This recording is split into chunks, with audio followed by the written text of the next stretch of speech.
Algebra II 4.1 solves systems of equations graphically. A set of two or more equations with the same variable in both equations is called a system of equations. These two equations are a system of equations. The solution set of a system of equations in two variables will contain all the ordered pairs that will make the equations true. So if A is a 2 and B is a 4, it would solve both of these equations. If the system of equations has only one solution, it's a unique solution. So in this case, this is a unique solution. There's just a 2 and a 4. One of the methods to solve a system of equations is to graph the equations and find where they intersect at a point. And that point of intersection is the ordered pair solution. So remember, on our coordinate plane, on our grid, it's going to make the shape of a C, starting with quadrant 1 here, and then coming around to quadrant 4. So you know which quadrant they are because it goes 1, 2, 3, 4, like the shape of a C for coordinate plane, okay?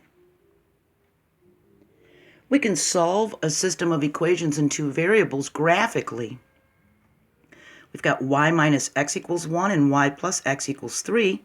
We can start by making a function table for each equation and filling in values for x and y that'll make both of these true.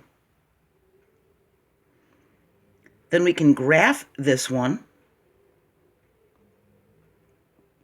We pick our ordered pairs 0 and 1 right here, 1 and 2, that'd be right there, and we can graph the pink line. And then we take these ordered pairs and we can graph this blue line, and then we can see where they intersect. They intersect at 1 for x and 2 for y. Well, that tells us that's the solution. If we put in a 1 for the x and a 2 for the y, that would solve this system, because that's where the two lines intersect. We can check it with substitution. Y minus x equals 1, 2 minus 1 equals 1. Yeah, that's true. And y plus x equals 3, 2 plus 1 equals 3. Yeah, we check our answer to make sure it's correct, and the ordered pair 1 and 2 is the point of intersection and our solution. See? We can also graph by putting the equations in slope-intercept form. The graphs of two linear equations can be two intersecting lines. That would be a unique solution because they intersect at this one point, and that's considered consistent. Two parallel lines, well, we'd have no solution because they don't cross each other. There's no intersection. That's inconsistent. And the same line, if they make the same line, there's an infinite number of solutions because they're touching each other on every single point, and that would be consistent and dependent. We learned about that in Algebra I, and there's going to be a link to that video 8.1 from Algebra I about consistent, inconsistent, dependent systems of equations in this video's description. So we've got these two equations here. We've got 3x minus y equals -5, and we've got y minus 3x equals a -2. Putting them in slope-intercept form, we need it to isolate the y, right? So we're going to add a -3x to each side of the equation and create a 0 pair here. Then we get -y equals a -3x minus 5. Remember, there's an invisible 1 here, so we could divide each of these terms by a -1, and that turns this into a positive y equals a positive 3x plus 5. Remember, in slope-intercept form, m is the slope.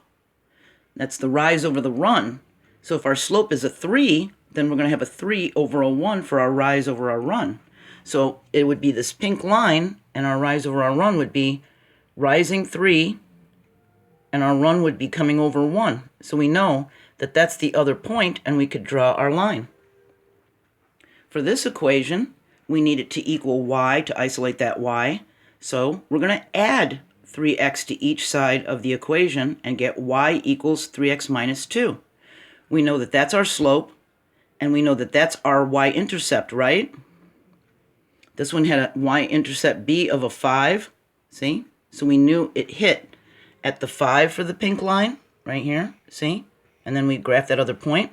For this one, we know the slope is a negative 2, a positive 3, so we're going to have the same slope, see?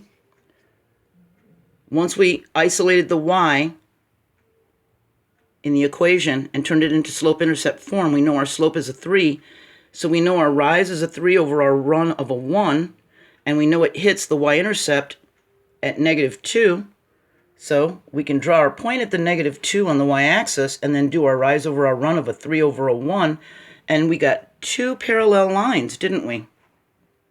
So because they never intersect, there's no solution.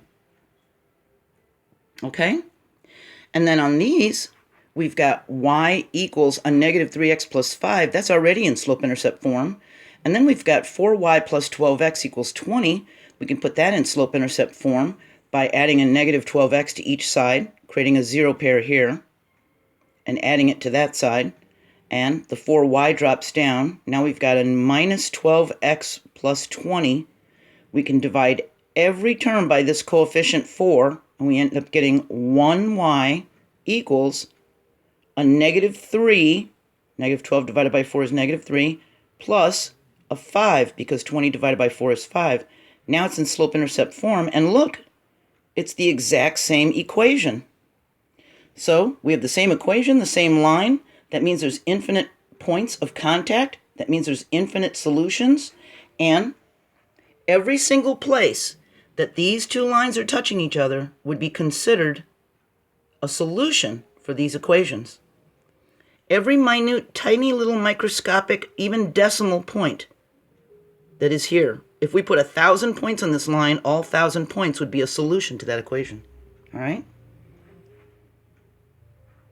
All right, our next video is 4.2a. We're going to talk about how to solve a system of equations with the substitution method. I'm going to substitute one equation for the other to solve both of them. And you're going to be able to go to the Algebra II playlist to study or whatever, and the link is in this description. There's also going to be a link to Chapter 8 from Algebra I. That playlist talks about systems of equations in case you need to bone up and refresh on that. There's going to be a link to that Algebra I 8.1 video that talks about consistent, inconsistent, dependent systems of equations. And that was last year, so I don't know if you remember, okay? So maybe it would be good to watch that video again really quick so you can learn about the differences here, all right?